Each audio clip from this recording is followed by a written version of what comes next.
1000 اهالی های همین چشمه ارزننده проблема номери 1 مسئله راه خودتان دوستان حاجتی گفتن نه.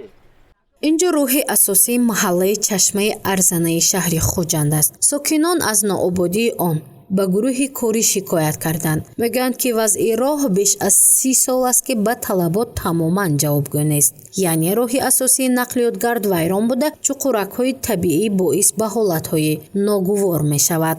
دوری نفقه بروندیم یک دمی پیری میرونیم گفتندنده من احوالی راه بینید چنگ تو پلنگ این کوچه نه روی حالوشت میشد هم بچه کو و روحی نفسشون کسال مویم روی حالو یک اندو برونده شته نمیتونیم بهار کوه ماشین هایم همین خلق چنگ تو پلنگ کده میگذرونن کدام یکی این هول مو سوست گرد میگوییم انا این کوچه سری کوچه جبار رسول کوچی ما سرش هم ماشینای تیزگرد گشته ماشینای وزنی گذشته تربه‌های آبگذر قبورهای آبگذر رو همش رو نابود کرده هم ماشین فوارز دمیستن بعضی روزها. گروه زنان کوچه‌ای به نام جبار رسولوفی چشمه ارزنه چند مرتبه به مقامات اجرایی حکومتی دولتی شهر خوجند و ولایت سوق مراجعت نمودند تا مشکلات آنها حل خود را یابند. آنها میگویند یگانه محله چشمه از بس که نسبتاً از شهر دورتر جایگیر شده است ناآباد باقی مانده است. همچنین توجه مقامات به این منطقه نسبتاً کمتر است.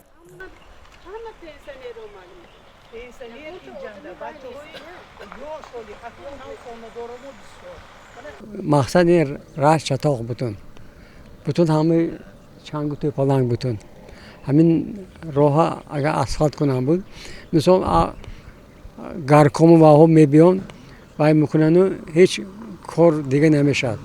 از قریب 7 سال ایستیم ما اونجا کار میکنیم راه نکیم بینو ماشینای بینید ماشینا لخ شده است اگر اینجا اسفالت نشود نقض نشود نکنه گذشته بریدم خودش این بالونو فلان پول ده همش کشید است کفید است میخه اگر این اسیاق شهرمونده یکته همینجا جا اسیاق وار سخت بینور را اگر اینجا اسفالت میشود هم خرسان میشد بچه ساکنان محله میگویند که نمایندگان حکومت شهر در چاره‌بینی ها که در حدود این محل دایر میگردد اشتراک میکنند اما آنها را مسئولین با راه دیگر میبرند تا از مشکلات خبردار نشوند. این وضع ناآباد بیش از 30 سال است که همین گونه باقی میماند. مکتوب و مراجعت های پیوسته ساکنان به عنوان راهبریت مقامات اجرایی حکومتی دولتی شهر خوجند و ولایت سوق بدون پاسخ میماند و یا به راهبریت رفته نمیرسد. سال 93 من کشته آمدگیم. راهی مسئله آب بگشتگینده آب مشکلی میکشیم. تابستان با درختش ناندگاه هم از خوش میشد. با از دیگر میشنانیم با خوش میشد. مسئله راه با آمدگینده راه به حد واز بین. اما سری کوچه تا پاسپورت استاله به حد واز بین. همینجور سنترالی کوچه ساب میشد. نوعی آیا گفتگی نوعی راهاتان گنده گفته نبرامساز.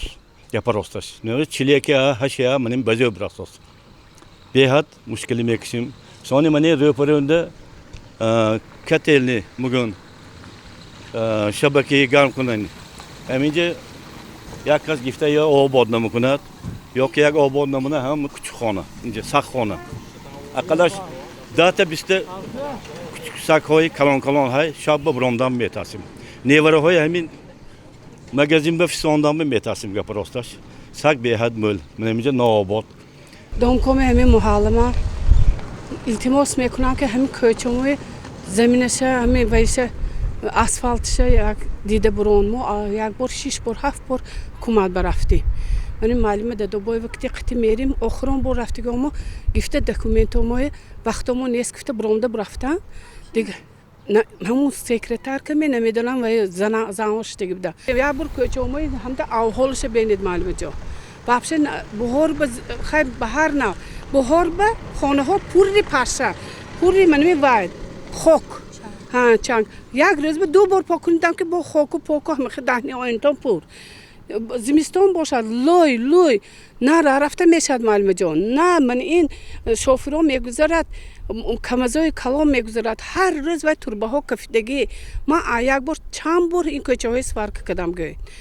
масъулини корхонаи давлатии истифодабарии роҳҳои шаҳри хуҷанд мегӯянд ки барои мунфарш намудани роҳи асосии маҳаллаи чашмаи арзана наздик 2 миллион сомони маблағ зарур мебошад. ҳоло масъулин барои ҷудо намудани маблағ корбарӣ мекунанд. агар имконият даст дод эҳтимол то охири соли 2024 роҳ мунфарш гардида рӯи таъмирро мебинад, зеро таъмири он ба нақша гирифта шудааст.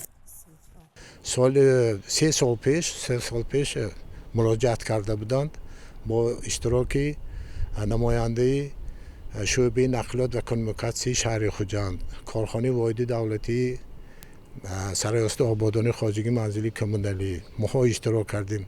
برآمده در حقیقت راه اساسی چشمه 1 2 3 این راه اساسی است که این را باید از طرف بودجه محلی تعمیر کرده شود. اینا ما رفته همونش مسافه‌اش دیده برآمدیم. مسافه‌اش 2 کیلومتر را در بر میگیرد.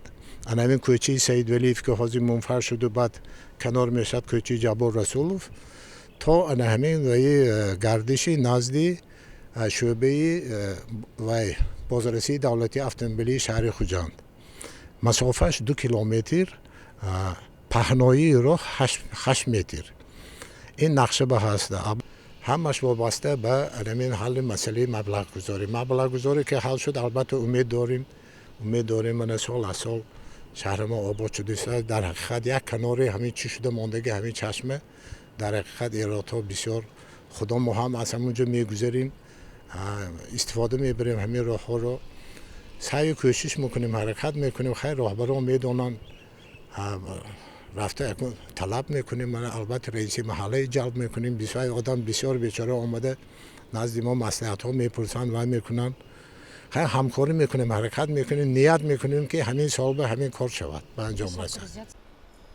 аз ҷониби комиссияи гурӯҳи корӣ корҳои нақшагириву сметавӣ ба анҷом расонида шудааст. танҳо маблағгузориро интизор ҳастанд. вақте маблағ пайдо шуд ҳатман ин роҳ пурра таъмир карда мешавад. эҳтимол он то охири соли 2024 сурат бигирад. ин мавзӯъро мо дигар бора пайгирӣ мекунем то мушкилот ҳалли худро ёфта маҳаллаи чашмаи арзана обод карда шавад. гузориши мафнушкур ва насим раҳимов барои барномаи иттилоотии хабар.